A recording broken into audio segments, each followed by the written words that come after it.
Chapter 3 of the Yellow Sheet. What did she say? Dunno, deck or something. Elizabeth? Elizabeth, can you hear me? Liz opened her eyes. Derek, she said clearly, wonderingly. She looked up slightly, took in the concerned faces of the two nurses bent over her, and asked, annoyance now in her voice, "Where is the bastard?"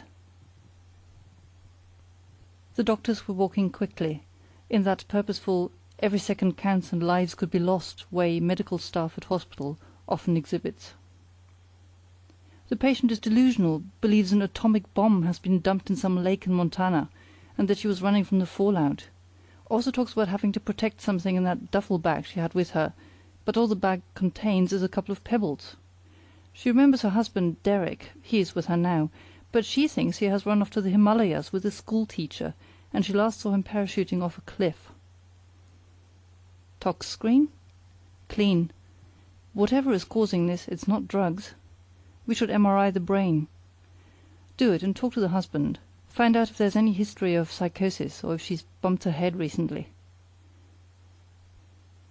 On the other side of the river, Bruce Steifer, Glane Professor for Nuclear Physics, walked across Lewitt's bold floor art bars of colors within squares. The department's new atrium building, the Green Center for Physics, had officially opened only a month ago, and Steifer was still getting used to the new interconnectedness the structure was supposed to foster, not to mention the new colors. He reached his office, successfully avoiding a group of first-year undergraduates, and sat with a sigh behind his desk, a mahogany monster much too large for the size of the room. The desk was empty but for the mail. Steifer booted up his computer and started sorting through the pile of faculty memos, journals, letters, and student papers. He wrote a quick reply on one of the memos, read and threw out a couple others, and finally came to a letter that hadn't been opened by his secretary. On the envelope the words Professor Bruce Steifer, Physics, MIT, were neatly printed in black ballpoint pen. In one corner, in red and underlined, Personal. Steifer frowned and took a Swiss Army knife out of his pocket. He selected a slim blade, and carefully, with great precision, sliced open the envelope. He used a cuff of his shirt to wipe the microscopic traces of paper dust off the knife, and returned it to his pocket. The letter comprised of a single small sheet of yellow writing paper. On it, printed in the same neat black ballpoint, there were two words, and nothing else. Had professional detachment allowed it, Dr. Friedman would have felt sorry for Derek McKenna. The man was visibly shaken. "I just don't understand it. She describes everything in such detail. Her house in Montana, the mountain trail, the mushroom cloud, the two women. She is worried about her horse. Her horse! She won't even let the children have a hamster." "And your wife has shown no signs of anything going on prior to this? Has she made any changes lately, or has she been away?" "No, nothing like that. She is very efficient. The kids, shopping, the house, social activities. She runs it all like clockwork. We have a big planner on our kitchen wall with everyone's schedule for the week, and everything was normal until about 10 o'clock Thursday morning, when Liz didn't show up at her book club meeting." Dr. Friedman nodded. "But she was admitted here only at 12 p.m. Do you know what she did in these 2 to 3 hours?" "I found out today. Yesterday I went through Liz's clothes to take them home to wash, and noticed that she had new shoes I'd never seen before, for hiking or something. I've been round all the big outdoor stores downtown, and one of the sales assistants recognized Liz when I showed him a photo. She bought the shoes on Thursday morning. He remembers because it's the day he goes to the climbing wall, and they had a chat about climbing and trail running. She tried on a few pairs, then chose these. Merrill's, he says they are. He says it's one of the best brands." Derek ran a tired hand across his chin, upon which uncharacteristic stubble was forming. "Thing is, she's not into outdoor sports at all, and she's never been climbing. So why did you buy the shoes?" Dr. Friedman leaned forward, interested at last. "Maybe she was planning a holiday? Or a surprise? Or maybe she wanted to take it up." She doesn't like the outdoors. She goes to the gym. We have one in our basement. Machines are more efficient, you see. She can exercise there every day, whatever the weather outside, and she can measure her workout intensity and everything. But John, this sales guy, he says she really knew her stuff. He asked me if I ran trail too and where we go climbing. Perhaps she wanted to try something different. Perhaps she didn't want to tell you until she'd mastered a new skill. Or maybe she didn't want to worry you. Derek sighed. But that's just it. Liz hates change. She likes routine. It makes her feel safe.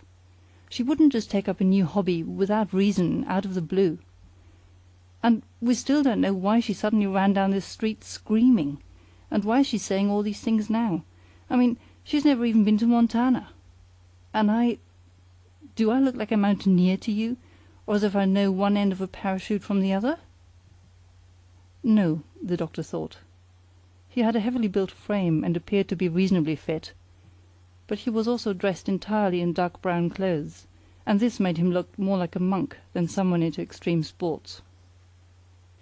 But the worst thing is, Derek's voice broke along with his emotional dam, that she doesn't remember we have children. I'm sorry, Mr. McKenna. The only thing I can tell you is that your wife's symptoms don't seem to be physical. We've run a complete set of tests and everything has come back normal. As far as we can tell, your wife is physically healthy.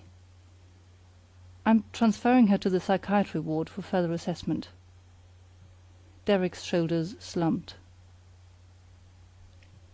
Jennifer blinked slowly as awareness set in.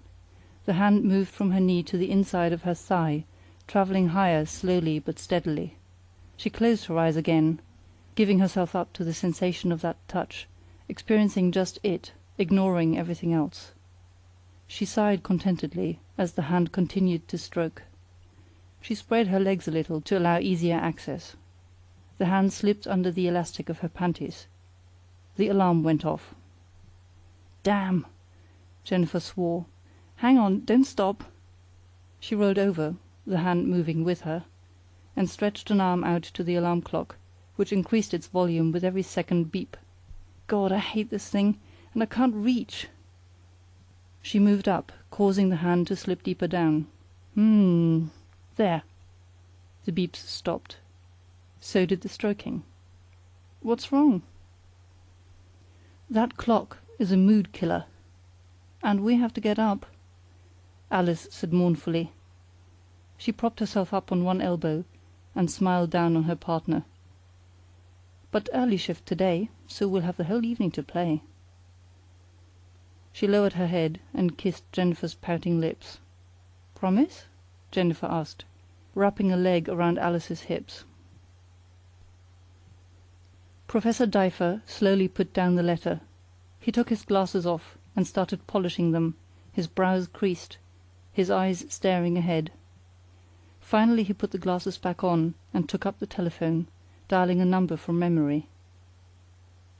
It's Bruce, he said. I got another one. Just an empty sheet again? The voice at the other end asked after a pause. No, the same paper and everything, but this time there's a message. Well?